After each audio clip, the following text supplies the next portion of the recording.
सकारात्मक प्रयास किया जा रहा है वो काबिले तारीफ है। जैसा कि जवाहरलाल नेहरू ने कहा था कि स्कूल जो हैं वो आधुनिक भारत के मंदिर हैं, और इसी वक्तव्य को यथार्थ करने का प्रयास समराथल फाउंडेशन के द्वारा किया जा रहा है। अभी समराथल फाउंडेशन के द्वारा इनमें योगदान देने के लिए जिन भामाशाहों का सम्मान किया गया है, मेरा ये मानना है कि आज समाज की जो कुरीतियां हैं, जो नकारात्मक पहलू हैं, उनके लिए हम हर एक सामाजिक संगोष्ठी में चर्चा करते हैं, लेकिन योजनाबद्ध तरीके से उनसे कैसे निपटना है इसके लिए कोई प्रयास आज तक हमने नहीं किया है। समराथल फाउंडेशन ने इसके लिए एक कदम उठाया है। धन्यवाद के पात्र वो भी हैं, सम्मान के पात्र वो भी हैं कि उन्होंने ये सोचने की हिम्मत दिखाई है।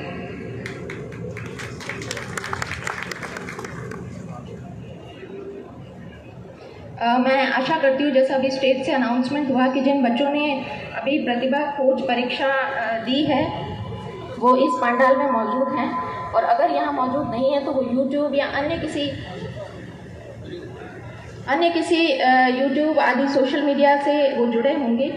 तो आज आप सभी बच्चे ज़िंदगी के ऐसे मोड़ पर खड़े हैं जहाँ आपके सामने बहुत सारी चुनौतियाँ, संघर्ष आने वाले हैं। इन संघर्षों से यदि आपको लोहा लेना है तो आपको मोटिवेटेड रहना होगा। अब कुछ जिज्ञासु बच्चों के मन में यह प्रश्न आ सकता है कि ये मोटिवेशन क्या होता है और हमें इस मोटिवेशन की आवश्यकता क्यों पड़ेगी। तो मोटिवेशन होता है किसी व्यक्ति का लक्ष्योन्मुखी व्यवहार है, उसे ऊर्जान्वित करना, उसे सक्रिय करना मोटिवेशन होता है। तो क्या ये मोटिवेशनल स्पीचेस सुन के आप सेल्फ मोटिवेटेड हो जाएंगे? बिल्कुल होंगे, लेकिन आने वाले सिर्फ 24 और 48 घंटों के लिए होंगे। तो जिस प्रकार से हमारे शरीर में किसी तत्व की कमी हो जाती है, हमें उसके लिए सप्लीमेंट्स लेने पड़ते हैं।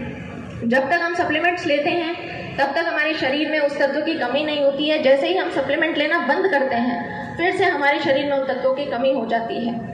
इसी प्रकार मोटिवेशन है। यदि आप बाहर से इसके सप्लीमेंट्स लेंगे तो वो कुछ दिनों में, कुछ घंटों में वो धूमिल हो जाएंगे। इसके लिए आपको क्या करना है? आपको आत्ममंथन करना है, आत्मचिंतन करना है कि आप डॉक्टर, इंजीनियर, RAS, IAS क्यों बनना चाहते हैं। और जिस दिन इस प्रश्न का आपने जवाब खोज लिया खुद से, तो आपको बाहरी सप्लीमेंट्स की आवश्यकता बिल्कुल भी नहीं पड़ेगी। जब मैं 8वीं कक्षा में थी तो एक प्रतियोगिता में मैंने 3य स्थान हासिल किया, और उस दौरान मुझे उपखंड अधिकारी से सम्मानित होने का मौका मिला। जब उपखंड अधिकारी की गाड़ी हमारे स्कूल के प्रांगण में आई तो उस गाड़ी पर लगी बत्ती को देखकर मेरा बाल मन सम्मोहित हुआ था। लेकिन जैसा कि बाल मन होता है, कुछ घंटों, कुछ दिनों में वो जो मेरी यादें थी वो धूमिल हो गई। उसके पश्चात 10वीं कक्षा में फिर से मुझे मौका मिला, जब मैं जिला कलेक्टर महोदय के द्वारा सम्मानित हुई। उस वक्त मैंने तय किया कि इस पद में, इस पोस्ट में कुछ तो है कि इसका इतना मान और इतना सम्मान होता है। लेकिन फिर वही चीज़ें हुई कि मैं उन चीज़ों को भूल गई। 10वीं परीक्षा के बाद जब ऐच्छिक विषय चयन का प्रश्न खड़ा होता है, उस वक्त मेरी कुछ सहेलियों ने कहा कि हम तो मैथमेटिक्स, साइंस लेंगे और इंजीनियरिंग करेंगे। उनकी बातें सुनकर मैं भी अपने घर गई और पारिवारिक मंच से मैंने भी ऐलान कर दिया कि मुझे इंजीनियर बनना है। उस वक्त बहुत सारे प्रश्न आए कि लड़की इंजीनियरिंग करके क्या करेगी, लड़की को इंजीनियरिंग करवाने का क्या फ़ायदा है।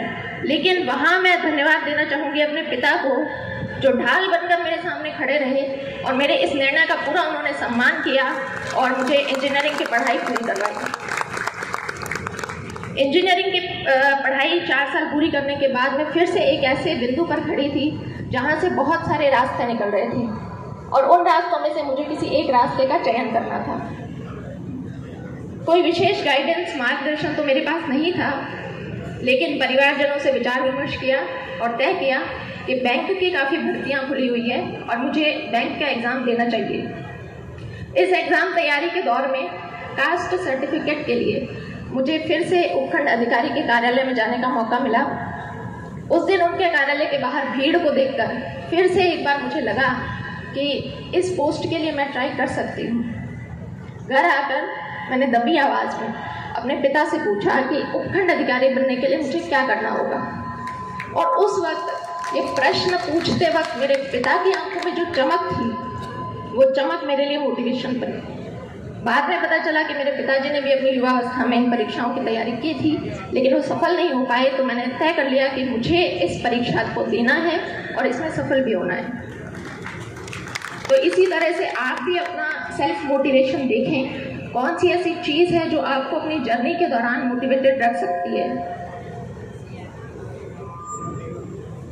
मैंने आरएस 2013 की परीक्षा दी, उसमें मेरी 77वीं रैंक से चयन हुआ, लेकिन चूंकि आरएस के पद कम थे इसलिए मुझे राजस्थान लेखा सेवा अलॉट हुई।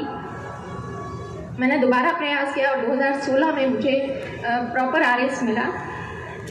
तो आज जब ये बच्चे किसी परीक्षा की तैयारी करने के लिए आए हैं तो एक पैटर्न होता है कि हमारा एक समूह बनता है, हमारा एक ग्रुप बनता है।